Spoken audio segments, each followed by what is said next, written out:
जय श्री कृष्ण।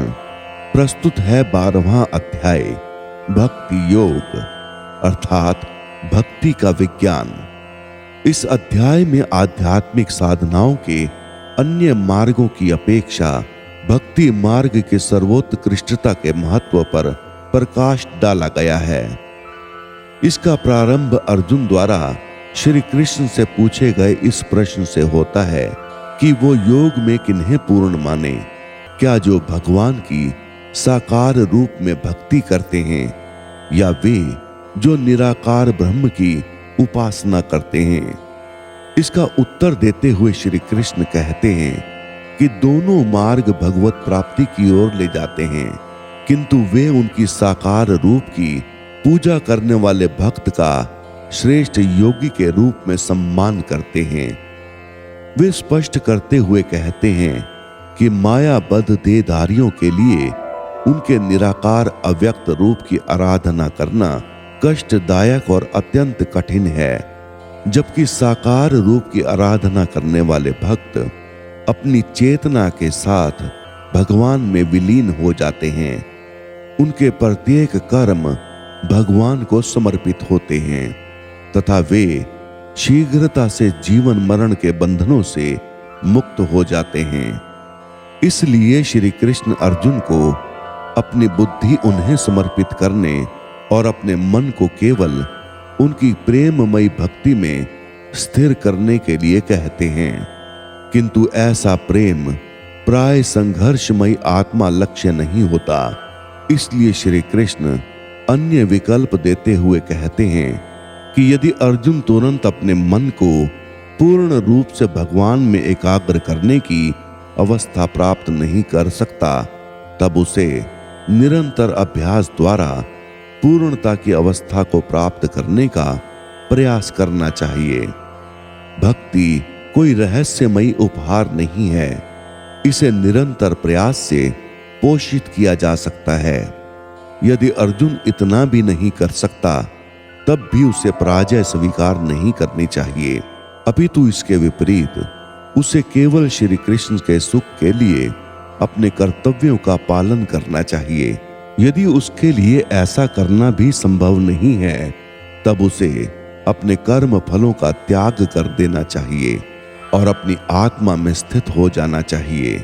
श्री कृष्ण बताते हैं कि लौकिक कर्मों से श्रेष्ठ ज्ञान अर्जन करना है और ज्ञान अर्जन से श्रेष्ठ ध्यान है और ध्यान से श्रेष्ठ कर्म फलों का त्याग करना है, जो तुरंत परम शांति प्राप्त करने के मार्ग की ओर ले जाता है। इस अध्याय में उनके प्रिय भक्तों के अद्भुत गुणों का वर्णन किया गया है, जो भगवान को अत्यंत प्रिय हैं। अर्जुन ने पूछा, आपके साकार रूप पर दृढ़ता पूर्वक निरंतर समर्पित होने वालों को या आपके अव्यक्त निराकार रूप की आराधना करने वालों में से आप किसे योग में पूर्ण मानते हैं? आनंदमयी भगवान ने कहा, वे जो अपने मन को मुझ में स्थिर करते हैं और सदैव दृढ़ता पूर्वक पूर्ण श्रद्धा के साथ मेरी भक्ति में तल्लीन रहते हैं। मैं उन्हें सर्वश्रेष्ठ योगी मानता हूं। लेकिन जो लोग अपनी इंद्रियों को निग्रह करके सर्वत्र समभाव से मेरे परम सत्य, निराकार, अविनाशी, निर्वचनीय, अव्यक्त, सर्वव्यापक, अकल्पनीय, अपरिवर्तनीय, शाश्वत और अचल रूप की पूजा करते हैं, वे सभी जीवों के कल्याण में संलग्न रहकर मुझे प्राप्त करते हैं। जिन लोगों का मन भगवान के अव्यक्त रूप पर आसक्त होता है, उनके लिए भगवान की अनुभूति का मार्ग अति दुष्कर और कष्टों से भरा होता है। अव्यक्त रूप की उपासना देहधारी जीवों के लिए अत्यंत दुष्कर होती है, लेकिन जो अपने सभी कर्मों को मुझे समर्पित करते हैं और मुझे परम लक्ष्य समझकर मेरी आराधना करते हैं और अनन्य भक्ति भाव से मेरा ध्यान करते हैं, मन को मुझ में स्थिर कर अपनी चेतना को मेरे साथ एकीकृत कर देते हैं। हे पार्थ, मैं उन्हें शीघ्र जन्म मृत्यु के सागर से पार कर उनका उद्धार करता हूं। अपने मन को केवल मुझ पर स्थिर करो और अपनी बुद्धि मुझे समर्पित कर दो। इस प्रकार से तुम सदैव मुझ में स्थित रहोगे, इसमें कोई संदेह नहीं है। हे अर्जुन, यदि तुम दृढ़ता से मुझ पर अपना मन स्थिर करने में असमर्थ हो तो सांसारिक कार्यकलापों से मन को विरक्त कर भक्ति भाव से निरंतर मेरा स्मरण करने का अभ्यास करो। यदि तुम भक्ति मार्ग के पालन के साथ मेरा स्मरण करने का अभ्यास नहीं कर सकते, तब मेरी सेवा के लिए कर्म करने का अभ्यास करो। इस प्रकार तुम पूर्णता की अवस्था को प्राप्त कर लोगे। यदि तुम भक्ति युक्त होकर मेरी सेवा के लिए कार्य करने में असमर्थ हो, तब अपने सभी कर्मों के फलों का त्याग करो और आत्मस्थित हो जाओ।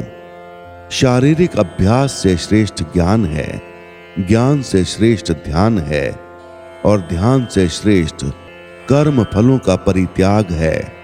ऐसे त्याग से शीघ्र मन को शांति प्राप्त होती है।